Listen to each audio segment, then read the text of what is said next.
السلام علیکم ورحمۃ اللہ وبرکاتہ۔ سینئر 1 کیا حال ہے؟ ہم کلاس شروع کرتے ہیں، پھر آگے ہم مزید اس کے بارے میں پڑھتے ہیں، اپنے لیسن کے بارے میں۔ اعوذ باللہ من الشیطان الرجیم، بسم اللہ الرحمن الرحیم۔ رب اشرح لی صدری ویسر لی امری واحلل عقدۃ من لسانی یفقہوا قولی۔ ربی زدنی علما ربی زدنی علما ربی زدنی علما۔ اللہم فقہنا فی الدین، اللہم فقہنا فی الدین، اللہم فقہنا فی الدین۔ اللہم انفعنا بما علمتنا وعلمنا ما ینفعنا وزدنا علما، آمین ثم آمین۔ کل ہم نے نماز کا مفہوم، نماز کی اہمیت و فضیلت کے بارے میں پڑھا تھا۔ آج ہم فرائض نماز پڑھیں گے کہ نماز میں کون سی چیزیں فرض ہیں، فرائض کا درجہ رکھتی ہیں، کہ اگر ان میں سے کوئی بھی چیز چھوٹ جائے تو ہماری نماز نہیں ہوگی۔ نماز کے فرائض کو ارکان نماز بھی کہتے ہیں۔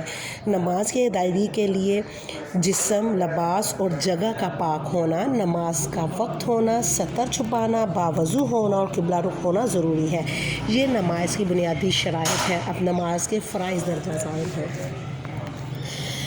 تکبیر تحریمہ۔ تکبیر تحریمہ کسے کہتے ہیں؟ تکبیر تحریمہ یہ ہے کہ جب ہم نماز شروع کرتے ہیں تو دونوں ہاتھوں کو اپنے کانوں تک لے کر اللہ اکبر کہنا تکبیر تحریمہ کہلاتا ہے۔ ان کے الفاظ ادا کرنے کے بعد حالت نماز میں دنیا کی تمام کام نمازی کی حالت میں حرام ہو جاتے ہیں۔ کہ کیا تکبیر تحریمہ کیا ہے؟ کہ اللہ اکبر کہہ کے اپنے دونوں ہاتھ کانوں کی لو تک لے کے جانا، ادھر کندھوں تک کے بھی برابر کیا جا سکتا ہے، اس میں کوئی اختلاف نہیں ہے، نماز ہماری ہو جاتی ہے۔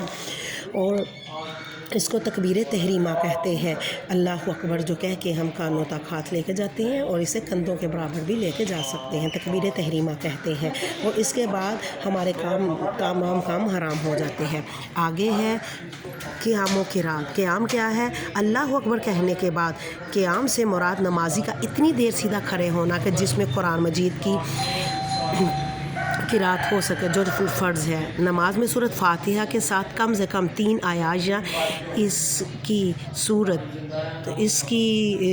کسی سورت کی تلاوت کرنا قرات کہلاتا ہے۔ کیا ہے؟ قیام کر کے اللہ اکبر کے بعد ہم نے قیام کرنا ہے۔ قیام میں ثنا پڑھنے کے بعد اور پھر سورۃ فاتحہ پڑھنے کے بعد کوئی بھی قرآنی آیات ملانا، کم سے کم 3 اور یہاں کوئی سورت پڑھنا، یہ قیام کہلاتا ہے، اسے قرات کہتے ہیں۔ رکوع۔ قرات کے بعد رکوع سے مراد نمازی کا قرات ختم کر کے اللہ اکبر کہنا اور اپنے دونوں ہاتھ گھٹنوں پر رکھ کر جھکنا۔ رکوع میں سر، گردن اور کمر ایک سیدھ میں متوازی ہوتے ہیں، اور اس حالت میں ہم نے کیا پڑھنا ہوتا ہے؟ سبحان ربی العظیم، سبحان ربی العظیم، سبحان ربی العظیم۔ اس کا مطلب کیا ہے؟ پاک ہے تو ذات، پاک ہے تو اللہ، تو بڑی عظمت والا ہے، بہت عظیم ہے، تو بہت عظیم ہے، ہم یہ کہتے ہیں۔ اور آگے رکوع کے بعد ہم نے سجدہ کرنا ہوتا ہے، اور سجدے سے مراد نمازی کا اپنے پیشانی کو زمین پر رکھنا ہے کہ اس کی ناک، دونوں ہاتھ، دونوں گھٹنوں اور دونوں پاؤں بھی زمین کے ساتھ لگے ہوں۔ نمازی ہر رکعت میں 2 سجدے کیے جاتے ہیں۔ ان سجدوں میں سبحان ربی الاعلیٰ کی تسبیح پڑھی جاتی ہے۔ سبحان ربی الاعلیٰ کا کیا مطلب ہے؟ اللہ پاک ہے تو بہت بلند ہے، اعلیٰ کا مطلب ہوتا ہے بلند، سبحانہ پاک ہے اللہ جو بہت بلند ہے۔ اور قعدہ اور تشہد۔ قعدہ کیا ہوتا ہے؟ 2 سجدوں کے درمیان بیٹھنا، اور پھر جو تشہد کے لیے ہم بیٹھتے ہیں، قعدہ کرتے ہیں، اسے ان سارے ارکان کو کرنا لازمی ہے۔ اگر کوئی ایک چھوٹ جاتا ہے تو ہماری نماز نہیں ہوتی۔ قعدہ تشہد۔ قعدہ سے مراد نمازی کا دوسری رکعت میں 2 سجدوں کے درمیان بیٹھنا ہے۔ قعدہ میں التحیات للہ یعنی تشہد پڑھی جاتی ہے۔ آخری قعدہ میں تشہد کے بعد درود شریف اور کوئی مسنون دعا پڑھ کر پہلے دائیں طرف سلام پھیرتے ہیں، پھر بائیں طرف سلام پھیرتے ہیں۔ ایک دفعہ پھر پیچھے رپیٹ کر لیتے ہیں۔ تکبیر تحریمہ۔ فرائض کیا ہے تکبیر تحریمہ؟ قیام و قرات، رکوع، سجدہ، قعدہ اور تشہد۔ نماز کے فائدے کیا ہوتے ہیں؟ نماز کے بہت سے فائدے ہیں، جن میں سے چند ایک درجہ ذیل ہے۔ نماز اللہ تعالیٰ کی خوشنودی کا ذریعہ، اللہ تعالیٰ خوش ہوتے ہیں نماز پڑھنے سے۔ نماز ادا کرنے سے انسان بری عادت سے محفوظ ہو جاتا ہے۔ اللہ تعالیٰ کا ارشاد ہے، نماز بے حیائی اور بری کاموں سے روکتی ہے۔ نماز کے ذریعے مسلمان جسمانی روحانی غلطوں سے پاک ہو جاتا ہے۔ نماز مسلمان میں نظم و ضبط کا باعث بنتی ہے۔ اس کے علاوہ نماز کے ذریعے وقت کی پابندی کی عادت بھی پختہ ہوتی ہے۔ نماز مسلمان باہمی ہمدردی، اخوت، مساوات اور بھائی چارے کا کا شوق پیدا کرتی ہے۔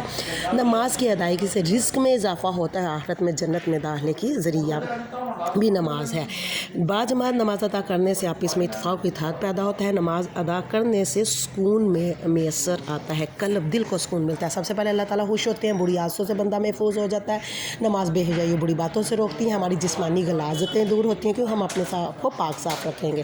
اس سے نظم و ضبط پیدا ہوتا ہے، وقتی پابندی کا خیال رکھتے ہیں، ہمارے اندر قوت و بھائی چارہ پیدا ہوتا ہے اور یہ جنت میں داخلے کا ذریعہ بنتا ہے اور آپس میں اتفاق و اتحاد پیدا ہو رہا ہے، دل کو سکون ملتا ہے۔ آپ نے اس کی اچھی طرح ریڈنگ کر لینی ہے، پوری اچھی طرح پڑھیں گے، پڑھائی کریں گے تو آپ کو ساری سمجھ آ جائے گی۔ اللہ حافظ، فی امان اللہ، اپنا خیال رکھیے گا۔